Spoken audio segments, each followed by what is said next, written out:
Okay, विजय sir, capital. Okay okay. नमस्कार सर्वांना. परत एकदा आज आपण मराठी व्याकरणाच्या एका नवीन सेशनला सुरुवात करणार आहोत. दिवाळीचे जे काही सर्व मित्र कंपनी, भाऊ बहीण या सगळ्याच्या याच्यातून सगळे सोबत असताना बरेच जण जॉईन झाले आहेत, लाईव्ह आलेले आहेत, लेक्चर जॉईन केले. त्या सर्वांचे सर्वांचे स्वागत. लेक्चरला चालू करूयात. कालच्या सेशनला आपण क्रिया विशेषण अव्यय घेतलं होतं आणि क्रिया विशेषण अव्ययाचे वेगवेगळे प्रकार आपण घेतले होते. क्रिया कशी झाली, केव्हा झाली, कुठे झाली, किती प्रमाणात झाली हे सांगणाऱ्या अविकारी शब्दाला, कारण क्रिया विशेषण अव्यय ही जात आहे ही अविकारी जाते. अविकारी त्याला आपण म्हणतो की लिंग वचन विभक्तीनुसार न बदलणारी जात म्हणजे अविकारी जाते. धातू साधित क्रिया विशेषण अव्यय, क्रिया कशी झाली हे सांगणाऱ्या शब्दाला, क्रिया केव्हा झाली, कुठे झाली हे सांगणाऱ्या शब्दाला आपण धातू म्हणजे क्रिया विशेषण अव्यय म्हणतो. आणि आज आपल्याला नवीन पॉईंट शिकायचा आहे, त्याला आपण धातू साधित क्रिया विशेषण अव्यय म्हणतो. आता धातू साधित क्रिया विशेषण अव्ययामध्ये कसं असते, धातू रड, पड, बस, ये, जा, खा, पी है ना, हे सगळे क्रियापदाचे मूळ रूप आहेत आणि यांना प्रत्यय लावून बनलेले जे क्रियाविशेषण अव्यय असतील त्यांना धातू साधित क्रियाविशेषण अव्यय म्हणतात. फॉर एक्झाम्पल एक वाक्य घेऊया आपण. एक वाक्य घेऊया बघा. ती चालताना ती चालताना पडली. बघा, पडणारी ती पडली कशी, चालताना पडली. आता मूळ शब्द चाल, चालणारा, चालणारी, चालणारे, चालणाऱ्या आणि चालला हे क्रियापद आहे, हे धातू साधित आहे ना. इथं चाल, चाल या शब्दाला ताना प्रत्यय लागलाय, परंतु क्रिया पूर्ण झालेल्या मुलाला धातू साधित म्हणतो आपण. आणि मग हे जे हा जो शब्द आहे पडली, ती कशी पडली, चालताना पडली. क्रियेचं मूळ रूप त्याला धातू म्हणतात, क्रियेच्या मूळ रूपाला धातू म्हणतात आणि त्याला प्रत्यय लावून झालेलं क्रियाविशेषण अव्यय त्याला धातू साधित क्रियाविशेषण अव्यय म्हणतात. ओके, चलो आणखी एक वाक्य घेऊया. आणखी एक वाक्य त्या ठिकाणी आपण घेऊया. एक वाक्य आपण आणखी घेऊया. त्याच्यामध्ये बऱ्याचदा याच्यावरती धातू साधित क्रियाविशेषण अव्ययावरती प्रश्न आपल्याला मी त्या ठिकाणी परीक्षेत पडतो. अक्षय, अक्षय खेळताना बोलला. अक्षय कधी बोलला, कसा बोलला, कुठं बोलला, काय करताना बोलला, तर खेळताना बोलला है ना. खेळ क्रियेचे मूळ रूप आहे खेळ आणि याला खेळताना केले आणि हे शब्द जो आहे तो या वाक्यामध्ये धातू साधित क्रियाविशेषण अव्यय बनलेला.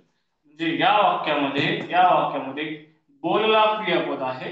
कसा बोलला, खेळताना बोलला है ना. कुठली तरी क्रिया चालू असताना दुसरी क्रिया, म्हणजे हे खेळताना धातू साधित आहे. धातू साधित कसले आणि धातू साधित मध्ये काय आहे तर ते अव्यय आहे. कसला अव्यय आहे तर क्रियाविशेषण अव्यय आहे. शब्दयोगी काय काय कमेंट केली कोणीतरी, शब्दयोगी अव्यय पुढे घ्यायचं आपल्याला. रुपाली मॅडम, शब्दयोगी अव्यय नेक्स्ट टॉपिक आहे. हा दिलाय आपण तो आपल्याला पुढे घ्यायचा आहे. आताच्या कंडिशन मध्ये आपल्याला धातू साधित क्रियाविशेषण अव्यय आपल्याला शिकायचे है ना. धातू साधित क्रियाविशेषण अव्यय असा आहे की एखादी क्रियेचं मूळ रूप असतं त्याला प्रत्यय लागून ते क्रियाविशेषण अव्यय बनलेलं असेल तर त्याला धातू साधित क्रियाविशेषण अव्यय असं आपण म्हणतो. अजून जर आपण घेतले तर रडताना, पळताना, खाताना, झोपताना, पोहताना है ना, गाताना, की नाही. आपण जर असं म्हणलो बघा, आपण जर असं म्हणलो है ना बघा, कोकिळा, कोकिळा गाताना दिसली. कोकिळा गाताना दिसली. आणि हेच वाक्य अजून पुढे वाढवलं. गाणारी, बघा, गाणारी कोकिळा गाताना दिसली. आता हे गाताना आणि हे गाणारे दोन्हीमध्ये काय फरक आहे? चारही शब्दाचा अर्थ घेऊया आपण. चलो, कोकिळा नाव आहे, या नावाचं हे विशेषण आहे, आणि गा या धातूपासून बनले म्हणून धातू साधित विशेषण म्हणायचं. धातू साधित विशेषण है ना. गाणारी कोकिळा, दिसली कोकिळा, गाणारी कोकिळा. गा या धातूपासून विशेषण बनले म्हणून धातू साधित विशेषण है ना. हे नाव आहे, क्रियापद दिसली है ना. गाणारी कोकिळा कशी दिसली? गाताना दिसली, आणि म्हणून या शब्दाला आपल्याला धातू साधित क्रिया विशेषण अव्यय म्हणावे लागेल. धातू साधित क्रिया विशेषण अव्यय म्हणावे लागेल. आणि हे क्रियापद आहे, या क्रियापदाचं ही क्रिया कशी झाली हे सांगणारा शब्द आहे गाताना, आणि याला आपल्याला धातू साधित क्रिया विशेषण अव्यय म्हणावे लागेल. एनी अडचण? समजलं का? धातू साधित क्रिया विशेषणावे समजले का? धातू साधित क्रिया विशेषणावे समजले का? ओके, चलो एक कमेंट आली.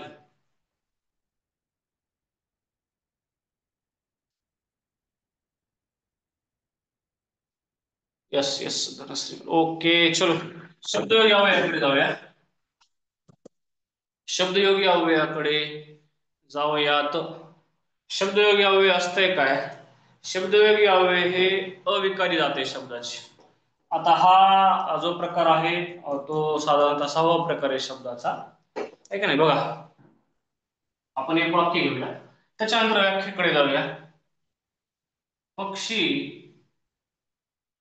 झाडावर बसला. या वाक्यामध्ये दोन नाम आहेत, एक आहे पक्षी, दुसरा आहे झाड. व्याख्या बघा. नाम सर्वनाम्यांचा वाक्यातील इतर शब्दाशी असणारा संबंध दाखविणाऱ्या अविकारी शब्दास शब्दयोगी अव्यय म्हणतात. शब्दयोगी अव्यय काय करते? नाम सर्वनाम यांना जोडून येते, आणि त्या नामाचा आणि त्या सर्वनामाचा इतर शब्दाशी वाक्यातला काय संबंध आहे हे सांगते, म्हणून मला शब्दयोगी अव्यय म्हणते. योग म्हणजे जोडणे, शब्दाला जोडणारे अव्यय. योगी जोडणारे, जोडणारा शब्द, त्याला आपण शब्दयोगी म्हणतो. आता झाड नाम आहे, आणि याचा क्रियापदाशी काय संबंध आहे सांगताना हे वर याला जोडून आले है ना. पक्षी झाडावर बसला, आणि म्हणून इथं वर हे आहे शब्दयोगी अव्यय. वर जे आहे ते शब्दयोगी अव्यय. आता हेच वर शब्द जर आपण दुसरीकडे वापरला तर तो शब्दयोगी अव्यय ठरणार नाही. कळलं का? आपण जर असं म्हणलं, वर लग्नात, वर लग्नात छान दिसतो. आता दिसणारा वर, आता या वाक्यामध्ये जर आपण बघितलं तर वर हे नाम आहे, नाम. हे वर इथं शब्दयोगी अव्यय इथं बांध दाखवलाय, ठीक आहे नाही. इथं वर नाम आले, ठीक आहे. आता बघा, आणखी एक वाक्य घेऊया. वर माय लग्नात, लग्नात काय थाट असतो वर मायचा. लग्नामध्ये सगळ्यात जास्त थाट कोणाचा असतो तर वरमाय. नवरदेवाच्या आईच्या लग्नात प्रचंड थाट असतो, तिला आपण वरमाय म्हणतो. कसली माय? वरमाय. कसली माय? वरमाय. वरमाय लग्नात, काय करायचं कंटिन्यू पुढं? कमेंट करा बरं, या वाक्याला पुढं काय करायचं? वरमाय लग्नात पुढं काय करायचं? कमेंट करा. उठून दिसते. बरं, अजून इथं माय नाव आहे, वर विशेषण आहे. वर माय छान दिसली. बर, अजून? अरे बापरे, चंद्रकांत पवार सर वर माय लग्नात नाचली म्हणून कमी बा पाया पडते. बर, अजून? मिरवत असते. हा, वर माय लग्नात मिरवत असते, ठीक आहे ना. आता इथं वर माय लग्नात रुसली. ठीक आहे, वर माय लग्नात, वर माय कशी रुसल बरं? मुलीच्या इकडल्याने कमी काय रुखवत वगैरे कमी दिला असेल, भांडे वगैरे कमी दिले. वर माय लग्नात रुसली, रुसणारी माय. कोणती माय? वर माय. आता हे वर इथं विशेषण आलं, विशेषण. मा या नामाचं विशेषण आहे. बघा वर 3 ठिकाणी वापरलाय पण वेगवेगळ्या अर्थाने वापरलाय, वेगवेगळे वेगवेगळे काम करायला तो शब्द.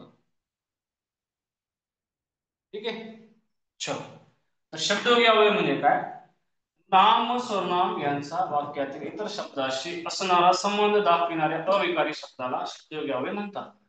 या ठिकाणी आपल्याला आपल्यासाठी महत्वाचं हे वाक्य आहे, कारण झाड या नामाला जोडून आलंय. शब्दयोगी अवयव जे असते ते नेहमी ज्याला आपण म्हणतो नामाचं कार्य करणाऱ्या शब्दाला किंवा नाम या शब्दाला, नामाला किंवा नामाचे कार्य करणाऱ्या शब्दाला त्या ठिकाणी जोडून येते. नामाचा इतर शब्दाशी वाक्यातला जो संबंध असतो तो ज्या अविकारी शब्दाने दाखवलेला असतो त्याला आपण त्या ठिकाणी शब्दयोगी अवयव म्हणतो. शब्दयोगी अवयवाचे परत वेगवेगळे प्रकार आहेत, है ना.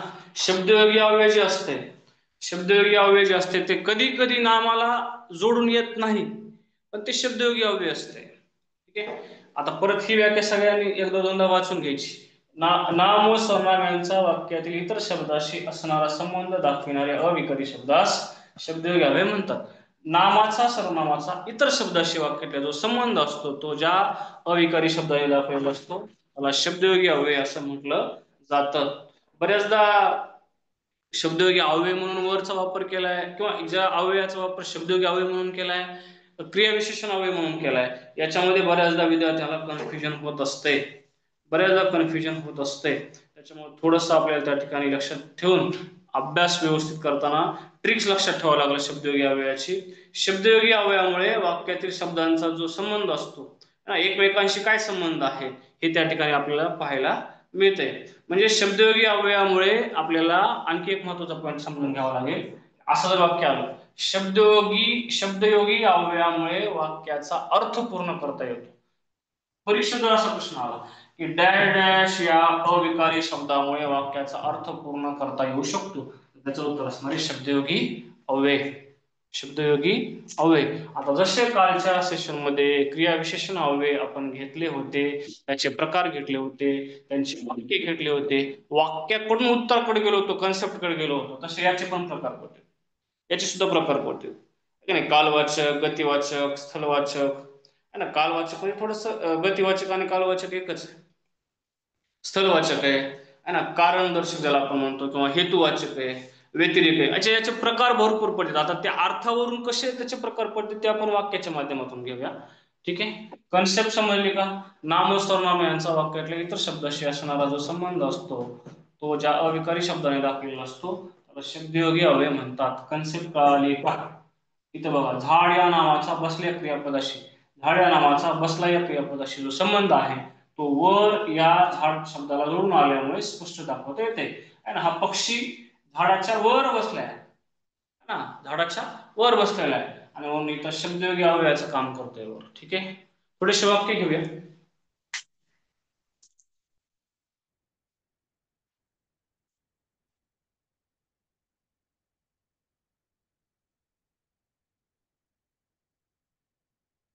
पुढे वाक्य घेऊया परीक्षेच्या दृष्टिकोनातून.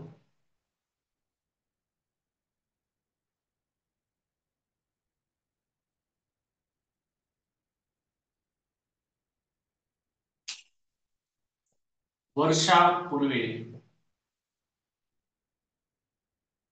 वर्षापूर्वी तो, तो वर्षापूर्वी तो नोकरीला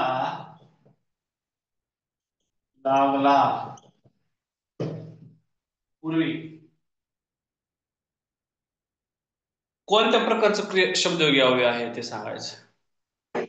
काल, स्थळ, साधन, तुलना किंवा व्यतिरेक वाचक.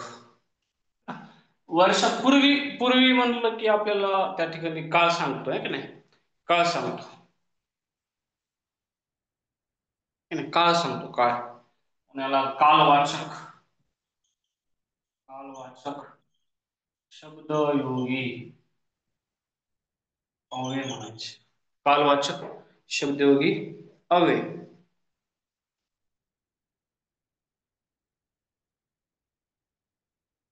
आता असंच थोडस चेंज करून जर दिलं आपण कालवाचकचे खूप प्रकार आहेत, बघूया. वर्षातून एकदा, वर्षातून एकदा पावसाळा येतो. वर्षातून, आतून, वर्ष या नावाला आतून जोडून आलंय. इथं जर आपल्याला फक्त विचारलं की शब्दयोगी अवयव कोणता आहे, आतून शब्दयोगी अवयव आहे. नाही, आतून म्हटल्याच्या नंतर आपल्याला काय सांगता येईल? हा, मनीष मॅडमने कमेंट केली. गतिवाचक, गतिवाचक सांगतात. गतिवाचक कालवाचकचा प्रकार आहे. गतिवाचक, गतिवाचक शब्दयोगी अव्यय. गतिवाचक जातीवाचक नाही यार, गतिवाचक आहे. गतिवाचक शब्दयोगी अव्यय, गतिवाचक शब्दयोगी अव्यय. अच्छा, जर असं जर म्हटलं दुपार नंतर, दुपार नंतर नाही जेवण केले.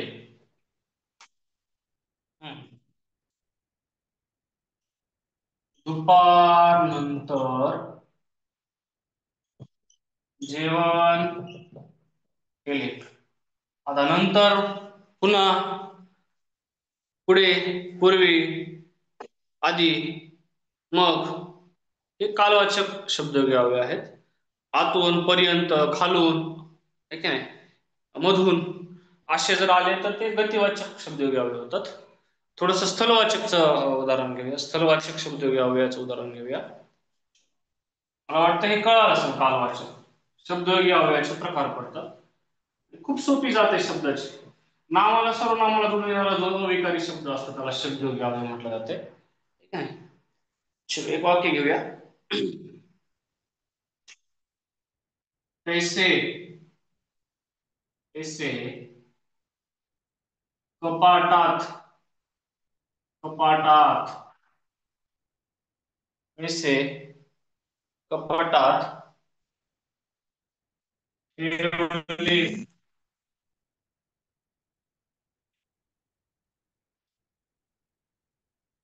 ठेवले आहेत. कपाटात ठेवले आहेत. आत, आतून वेगळं आणि आत वेगळं बरं का. मगाचं जे होतं ते आतून, वर्षातून, इथं आत, आत आहे. मगाचं आतून होतं, आतून, आतून. दोन्ही मध्ये फरक आहे. गतिवाचक आहे, हे स्थळदर्शक आहे. स्थळदर्शक, स्थळदर्शक. ओके, आत स्थळदर्शक आणि आतून म्हटलं की गतिवाचक. आता कपाटात स्थळदर्शक आहे ना, स्थळदर्शक क्रियाविशेषण अव्यय. स्थळदर्शक क्रियाविशेषण अव्यय. ठीक आहे, समजलं का स्थळदर्शक? आता थोडस जर आपण बघितले, वाक्य घेऊया. थोडं हटके थोडस वाक्य घेऊया. आमच्या, आमच्या गावाबाहेर, आमच्या, आमच्या गावाबाहेर वृद्धाश्रम आहे.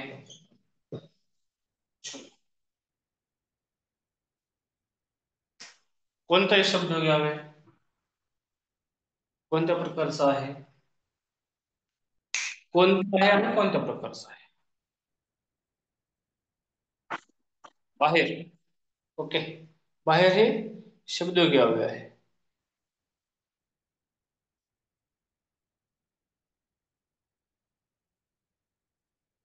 कोणत्या प्रकारचं आहे? स्थळदर्शक आहे ना, स्थळ, स्थळदर्शक, स्थळदर्शक शब्दयोगी, स्थळदर्शक शब्दयोगी अव्यय. ठीक आहे, स्थळदर्शक शब्दयोगी.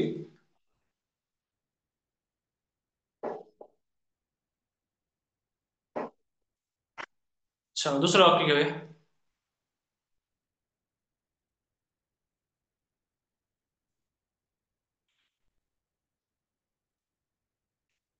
अच्छा.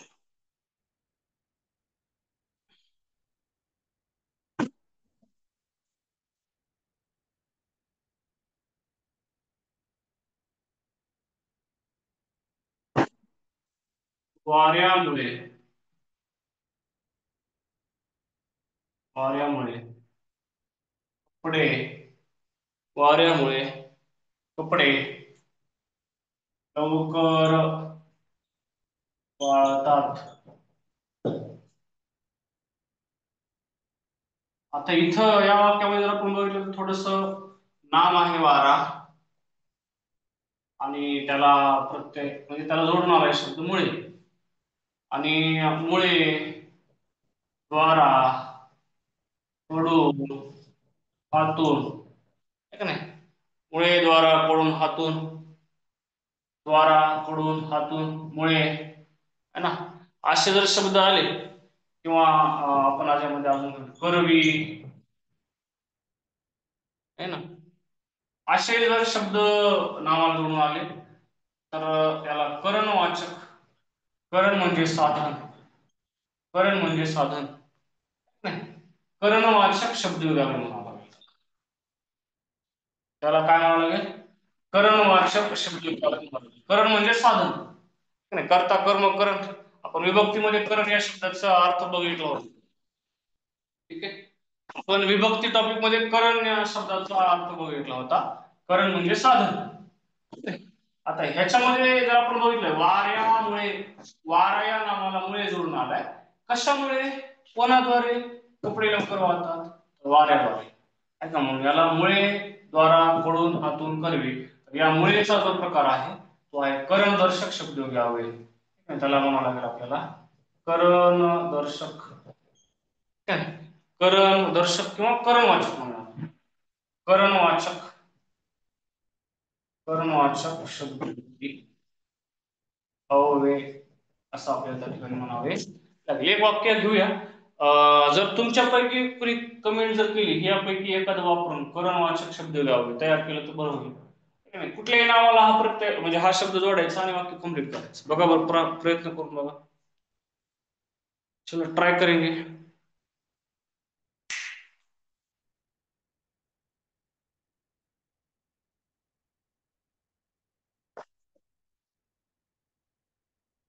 हो, प्रयत्न तर करून बघा.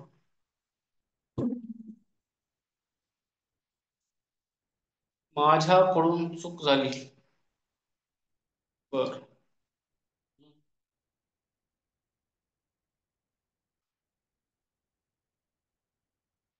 पोलिसाकडून.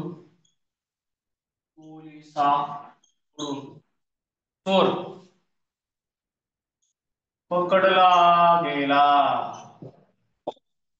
पोलिसाकडून मालकाकडून नोकराला बक्षीस मिळाले. बरं. कंपनीद्वारा कार्यक्रम आयोजित केला गेला. चालतंय की? चालते. माझ्या हातून मदत झाली. बर. करणच्या बोलण्यामुळे. करणच्या बोलण्यामुळे. बर. पावसामुळे पीक खराब झाले. ओके. चालते. मुळे, द्वारा, कडून, हातून, करवी, योगे असे वेगवेगळे शब्द घ्यावे त्या ठिकाणी आपल्याला वापरता येतील. ठीक आहे. चला दुसरं वाक्य घेऊया. पुढचं वाक्य घेऊया. पुढचं वाक्य घेऊया तर पुढच्या प्रकारचं वाक्य घेऊया. आपण आता चार पाच तीन चार प्रकार बघितले. आणखी शब्द घ्यावे असे भरपूर प्रकार पडतात. महत्वाचे परीक्षेच्या दृष्टिकोनातून जे आहेत ते आपण घेऊया.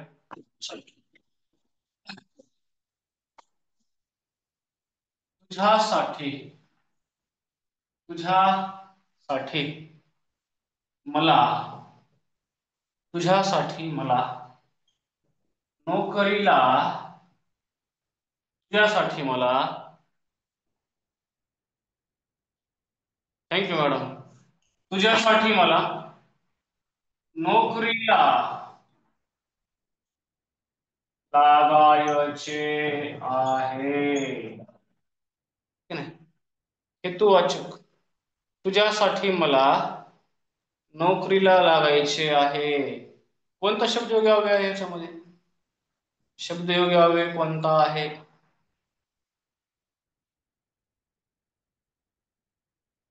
हा, शब्दयोगी अव्यय कोण आहे? साठी. बर.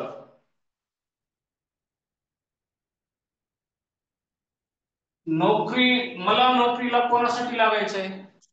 काय हेतू आहे नोकरी लागण्याचा? तुझ्यासाठी. ठीक आहे?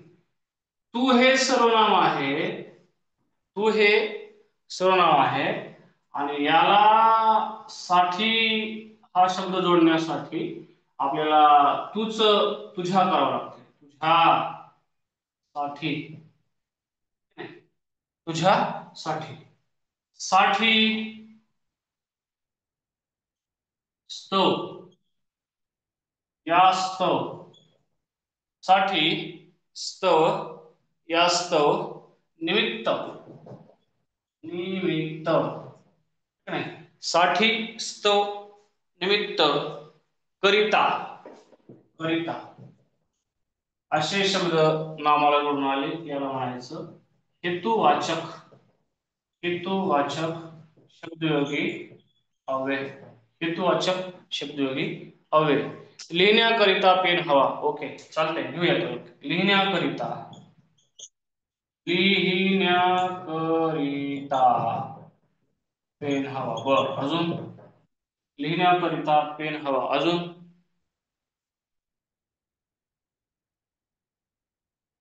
जगण्याकरिता. जगण्या स्तव म्हणूया. हा, जगण्यास्तव. जगण्यास्तव पैसा हवा.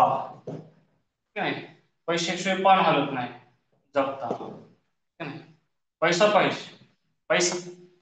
काय? जगण्यास्तव. जगण्यास्तव पैसा हवा. स्तव हे सुद्धा हेतुवाचक शब्दयोगी अव्यय. त्या ठिकाणी अर्थीचे उदाहरण द्या. बरं, ठीक आहे. ओके, चालतंय. अर्थी. आता हेतुवाचक मध्ये अर्थी येते का नाही?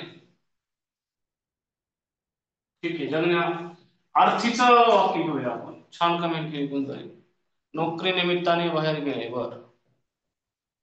अर्थीचा अर्थ साठी स्तव निमित्तच असा होतो मॅडम. ज्यांनी कोणी कमेंट केली ना. आता याच्यामध्ये हेतुवाचक मध्ये अर्थी हे एक नाम आलं. ठीक आहे. टीईटी परीक्षेसाठी क्लास लावले. बर. बरं झालं सांगितलं. टीईटी परीक्षेसाठी क्लास लावले. बर. तर अर्थीचा वापर करून आपल्याला वाक्य कसं करता येईल? अर्थीचा अर्थ अर्थ हेतू. हेतू असतो. हेतू काय आहे? ज्या नामाला सर्वनामाला अर्थी लावलंय त्याचा इतर शब्दाशी काहीतरी हेतू साधलेला असतो. हेतू हेतुदर्शक शब्द घ्यावे आहे. ठीक आहे. चला, अर्थीचं वाक्य घेऊया आपण.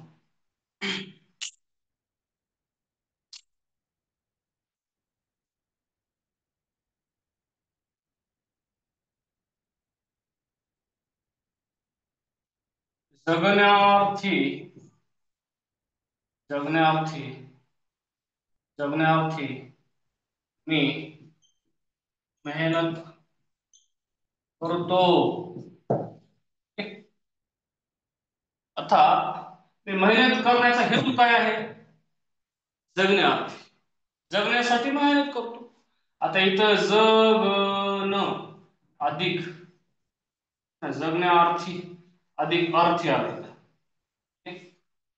इथला आणि इथला बरोबर होते म्हणून इथं जोडून अर्थी घेतले बरं का. म्हणजे संधीमध्ये अधिक बरोबर दोन सदस्य एकत्र आले असत्या त्याचा दीर्घ स्वर तयार होतो. म्हणून इथं जगणे जगणं अधिक अर्थी बरोबर. जगण्यार्थी आ येतोय ना. याच्यामध्ये अर्थीच आहे. त्याच्यामुळे जास्त डोकं लावायची गरज नाही. जगण्यार्थी. तर हे जे अर्थी आहे ते हेतुवाचक आहे. हेतुवाचक. हेतुवाचक. चल, पुढचा प्रकार घेऊया. शब्द अव्ययाचा पुढच्या प्रकारावरचं वाक्य घेऊया.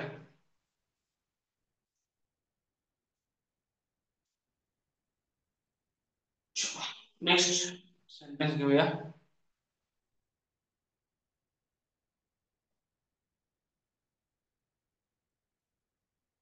मानसा परिस. मानसा परिस. मानसा परिस. मेंढर परी. परिस पेक्षा, तर, तम असे जर शब्द घ्यावे आले तर त्याला तुलना. आता माणूस आणि मेंढर यांच्यात तुलना केली, त्यांना म्हणायचं तुलनावाचक. तुलनावाचक शब्दयोगी अव्यय. तुलनावाचक शब्दयोगी अव्यय. याच्यामध्ये काय काय घेता येईल आपल्याला बघा. तुलनावाचक मध्ये जर आपण बघितलं, पेक्षा, तर, तम, परिस, हे शब्द जर जोडून आले ना आम्हाला, काय आली कमेंट? विद्यार्थ्यांना परीक्षेत यश मिळाले. कशाचं वाक्य आहे हे? विद्यार्थ्यांना तुलना करायची, ज्या नामाला जोडले ना हे शब्द घ्यावे, त्याचा इतर शब्दाशी वाक्यातल्या काय तुलना केली ते सांगावं लागतं याच्यामध्ये. हे वापरून एखादं वाक्य करा बरं, बघूया. याच्यापैकी एक शब्द घ्यावे वापरून वाक्य करा, कमेंट मध्ये सांगा. तुलना करायची आपल्याला. देवासम आई. बर, पुढं.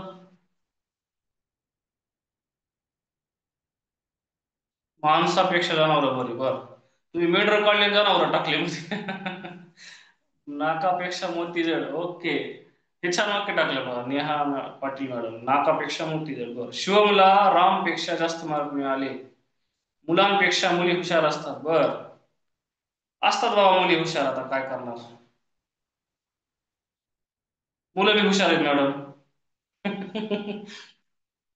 राहुल पेक्षा सगळे हुशार आहे. बर, अजून. सोपं असलं की पट पट पट पट पट पट कमेंट आहे. थोडस अवघड, अवघड थोडी कसे आली गेली कमेंट कमी मध्ये. दोन तीन कमेंट आहेत. स्वराज पेक्षा विराज हुशार आहे. बर, छान. अजून कळाले तुम्हाला सगळ्यांना?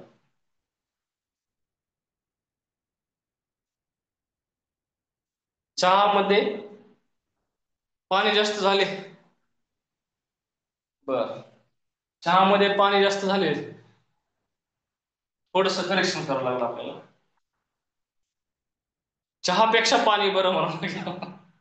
चहापेक्षा पाणी बरं, बरे असेल. हा, दगडापेक्षा वीट मऊ. ओके, चलो. सगळ्यांनी कमेंट मध्ये खूप छान वाक्य केले. थोडस वेगळा प्रकार घेऊया आपण आता जरा. वाक्य घेऊया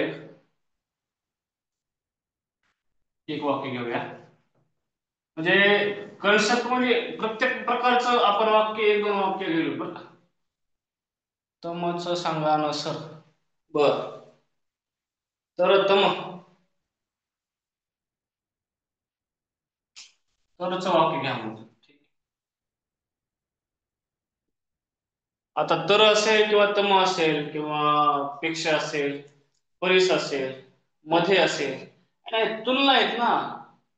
तुलना, तुलना व्यक्त करायची. तरचं आणि तमचं वाक्यामध्ये जर घ्यायचं गेलं तर आपल्याला सांगता येईल आपल्याला. चलो.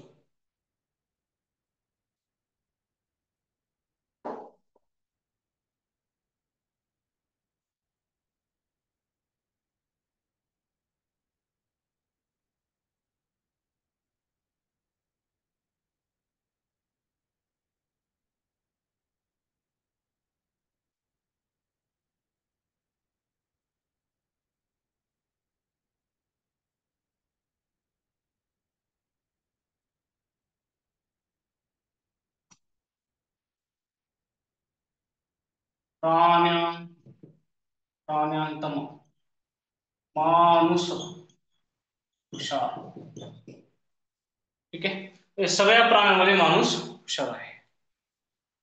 तरचा अर्थ जो आहे त्याच्यामध्ये जर आपण बघितलं तर आपल्याला तुलना सांगितलेली असते. याचा वेगळा काय अर्थ करायचा नाही. तम, तर, हे दोन्ही शब्द जे आहेत ते तुलना दर्शक शब्द, तुलना दर्शक. ठीक आहे, चला दुसरं वाक्य घेऊया. या, हा,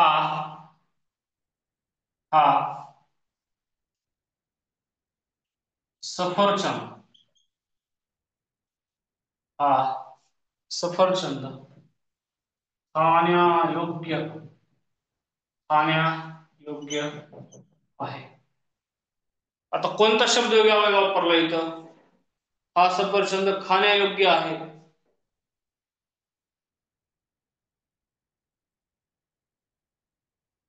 खाण्यायोग्य आहे.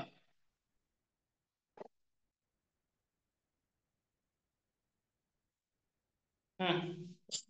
खाण्यायोग्य, ओके, योग्य आहे. योग्यता दर्शक ज्याला आपण म्हणतो. आता थोडासा वेगळा प्रकार आहे हा. याचे प्रकार किती वाढवत येतात आपले शब्दयोगी अवयवाचे भरपूर प्रकार वाढवत येतात. योग्यता वाचक शब्दयोगी अवयव. ठीक आहे. योग्य, सम, सारखा, है ना. योग्य, सम, सारखा, प्रमाणे असे शब्द आले, असे शब्दयोगी अवयव आले तर आपल्याला त्याला योग्यतावाचक शब्दयोगी अवयव म्हणावे लागेल. योग्यतावाचक शब्दयोगी अवयव म्हणावे लागेल. आता कधी कधी व्यतिरिक्त वाचक सुद्धा येते. विना, शिवाय, खेरीज, वाचून, है ना, व्यतिरिक्त. तर थोडस हेच सुद्धा आपण व्यतिरिक्त वाचक सुद्धा एक उदाहरण घेऊया. योग्यतावाचक मध्ये अजून काय घेता येईल वाक्य करता येईल? सम, समान, सारखा, प्रमाणे. व्यतिरिक्त वाचकच्या अगोदर ह्याचं आणखी एक वाक्य घेऊया म्हणजे आपल्याला कन्सेप्ट क्लिअर होईल. सांगा बरं एखादं वाक्य. योग्यतावाचक, सम, समान, सारखा, योग्य, प्रमाणे. करा कमेंट, बघूया.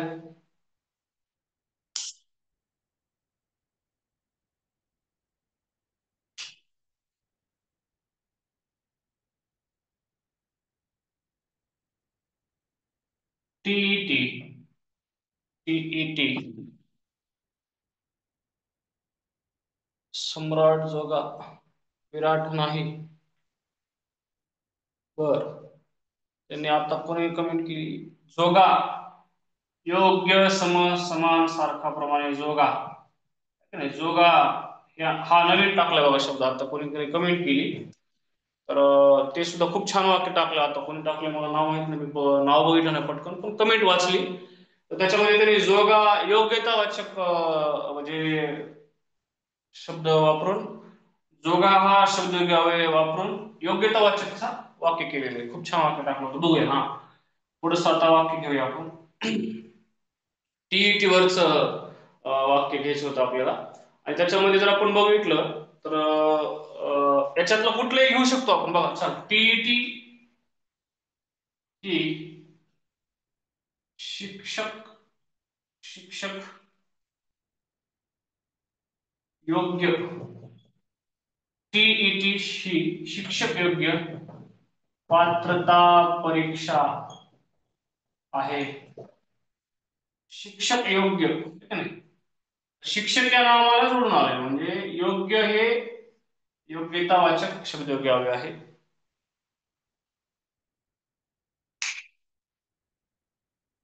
ठीक आहे. काय अडचण? योग्यतावाचक शब्दयोगी अवयव. व्यतिरेक वाचक घेऊया. व्यतिरेक वाचक शब्दयोगी अवयवामध्ये सुद्धा बऱ्याचदा विना, शिवाय, व्यतिरिक्त, व्यतिरिक्त. आता इथं बरं आपण बघितलं व्यतिरिक्त शब्द घ्यावा लागेल. व्यतिरिक्त, निराळा, है ना. म्हणजे सगळे जे आहेत ते व्यतिरेक शब्दयोगी अवयव आहे. विना, शिवाय, व्यतिरिक्त, निराळा, खेरीज. खेरीज सुद्धा बऱ्याचदा परीक्षेमध्ये येते. खेरीज बऱ्याचदा परीक्षेमध्ये आलेला आपल्याला त्या ठिकाणी पाहायला मिळतंय. वाचून,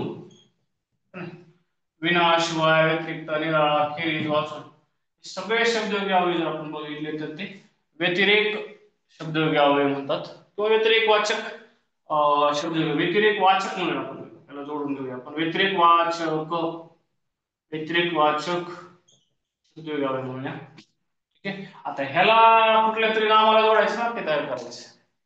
सचिन खेरीज क्रिकेट नाही. बर, शोधा मॅडम छान केलं. ओके चलो. हा, तुझ्याशिवाय काय? तुझ्याशिवाय माझे जमत. अरे बापरे. अजून अजून चलो करा, कमेंट करा. आज संख्या थोडी कमी आहे बाबा. हॉबीज मुळे कमी झाली की संख्या. गुरुशिवाय ज्ञान नाही. बर, गुड, छान वाक्य. महिना अखेरीस, अखेरीस, अखेरीस आईप्रमाणे कोणीही काळजी घेत नाही. विद्यार्थ्याशिवाय शाळा नाही. ओके हा. तुझ्या व्यतिरिक्त बाकी सगळे आले. बर. पाण्याविना, पाण्याविना जीवन नाही. विना, व्यतिरिक्त वाचक शब्द घ्यावा. विना, व्यतिरिक्त. अन्न आणि पाण्याशिवाय मानव जीवन. बर. आई सारखे दुसरे दैवत नाही. सारखे, सारखे म्हणल्यावर येते का? आता ते सारखे योग्यता वाचक मध्ये सारखा, आई सारखा. ठीक आहे. इथं आपण व्यतिरिक्त वाचक घेतो. विना, शिवाय, व्यतिरिक्त, निळा, खेरीज, वाचून. ठीक आहे. त्यामुळे थोडस शब्द अवयव कोणतं कुठं वापरलेले आहे. आता याचे प्रकार भरपूर आहेत. मेन मेन आपण जवळपास बऱ्यापैकी घेतलेले आहेत. ठीक आहे. आता ह्याच्यामध्ये अजून एक वाक्य घेऊया आपण, थोडस वेगळं. शिवायचं वाक्य घेऊया. तुझ्या तुझ्या शिवाय, तुझ्याशिवाय जगणे, तुझ्याशिवाय जगणे, जगणे नाही. वाक्य कसं केलंय? तुझ्याशिवाय जगणे, जगणे नाही. शिक्षणाव्यतिरिक्त काहीही नाही. चलो ओके. हे सगळे जे आहेत ते व्यतिरिक्त शब्दयोगी अव्यय आहेत आणि यांचा नामाला व सर्वनामाला जोडून वाक्यात वापर केल्यास ते व्यतिरिक्त वाचक शब्दयोगी अव्यय त्या ठिकाणी ठरत असतात. आजच्या सेशन मध्ये जेवढे काही शब्दयोगी अव्यय आहेत ते जेवढे काही आपण घेतले ते रेकॉर्ड झालेल्या व्हिडिओमध्ये पुन्हा एकदा बघा आणि थोडस रायटिंग मध्ये लिहा, कारण हे थोडस ऐकायला समजायला आता बरं वाटतंय, परंतु ऍट अ टाइम परीक्षेमध्ये जर आलं की कन्फ्युज होते नेमकं कोणत्या प्रकारचं आहे बाबा. ठीक आहे. आणि पूर्ण शब्दाच्या जाती टॉपिक झाल्यावरती शब्दाच्या जाती ज्याला आपण म्हणतो शब्दाच्या जाती या टॉपिक झाल्याच्या नंतर या टॉपिक वरती एक सेशन पूर्ण आलेले प्रश्न टीईटीचे किंवा जे काही एक्झाम मध्ये विचारले प्रश्न आहेत तेच आपण घेणार आहेत. म्हणजे पूर्ण 8 जाती पुन्हा रिपीट होणार आहेत. एक प्रश्न नामावरचा, एक सर्वनामाचा, एक शब्दयोगी अव्यय, एक उभयान्वयी. उद्याच्या सेशनला पुढचं सेशन जे काही होईल त्याच्यामध्ये उभयान्वयी अव्यय आपण फार डिटेल मध्ये घेणार आहेत. उभयान्वयी अव्ययाचे 2 प्रकार पडतील. एक प्रधानत्व सूचक उभयान्वयी अव्यय आणि दुसरं गौणत्व सूचक उभयान्वयी अव्यय. यस सर, ओके ओके चलो. तर उभयान्वयी अव्यय आपण उद्याच्या सेशन मध्ये घेणार आहोत आणि आजचा वेळ आपला झालेला आहे. आज थोडीशी याला काय म्हणतो आपण संख्या का कमी याचं कारण काही कळलं नाही. चलो असतील. हॉबीज आहे, दिवाळीमध्ये बरेचसे एन्जॉय करतायत सण. ठीक नाही. आम्ही मात्र सेशन गेलो. तुम्ही सर्वांनी परीक्षेला थोडस गांभीर्याने घेणं गरजेचं आहे. लेक्चर मिस करू नका, लाईव्ह सेशन मिस करू नका. इथून पुढचे सेशन महत्वाचे होणार आहेत. आता फक्त 1 महिना राहिला आपल्याला परीक्षेसाठी. आज किती तारीख आहे? आज किती तारीख आहे? 23 तारीख आहे आज. आपली परीक्षा किती तारखेला आहे? ओके, खूप खूप धन्यवाद. Thank you thank you thank you. परीक्षा किती तारखेला ते लक्षात ठेवा आणि किती दिवस राहिले ते कॅल्क्युलेट करा. परीक्षा फार जवळ येलेली आणि इथून पुढचे सेशन महत्वाचे असणार आहेत. ठीक आहे, थांबूया. धन्यवाद. गुड नाईट सर्वांना, शुभरात्री. हो, 23 नोव्हेंबरला. चलो चलो, गुड नाईट सर्वांना, गुड नाईट.